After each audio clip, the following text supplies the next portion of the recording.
The story of a remarkable escape, one which has a Polish war veteran counting his blessings after a car accident which left him lying in a Devon wood for more than 18 hours. The former paratrooper had almost given up hope of being found until he was spotted by a sharp-eyed passing motorist. Frank Harwood knows the area round Buckland, Monacorum and Crapstone like the back of his hand.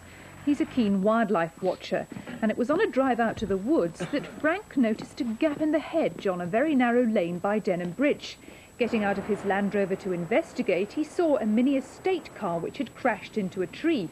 And that's not all he saw. And I looked in over again and I seen a boat head, you see. So I shouted down to this gentleman, like, you know, I said, "You're out down there?" And he just lifted up his hand a little bit, like, see, I said, "I'll be with you in seconds." So I dashed in over, and I said, "How are you?" And I said, "What injuries have you got?" and all this and that. And his head was all plastered in blood. And You didn't recognise him at this point? Well, I did recognise him, yes. I did recognise. Once I got down there, I recognised him, man. But I had no idea who it was before I went down, because the mini estate, you understand, don't you? So anyhow, I said, "What have you done?" And his leg was right back and underneath, you know. So anyhow, I don't know if it was the right thing to do or no, but I got his leg out and pulled him out, sort of thing. And his head was coated up with blood, dry blood, and I know he'd been there some time. I said, "When did this happen?" We said 7 o'clock last night. What do you think would have happened if you hadn't been along that stretch of road at that particular time? He would have died, I think, because nobody, he's down, and you'll see for yourself directly. They're right down over Steep, and nobody would have heard him crying. Well, he was shouting, but people did hear somebody shouting. I seen a lady this morning, she heard somebody shouting, but she just thought somebody shouting for a dog or something, you understand, don't you? Yes, 62-year-old Victor Milena had a lot to thank Mr. Harwood for, and now he's recovering from that broken leg at Mount Gold Hospital in Plymouth.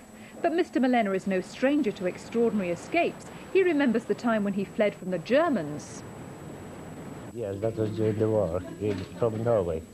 I was taken to forced labor to Norway, and from Norway I escaped to Sweden and joined the Polish forces there. So you've had some practice then? Well, yes, that was different sort of practice. But strange enough, it was climbing, rock climbing, because in Norway I was right up north, Sulitelma, by the Lapland, and that was a question of going right through the rocks.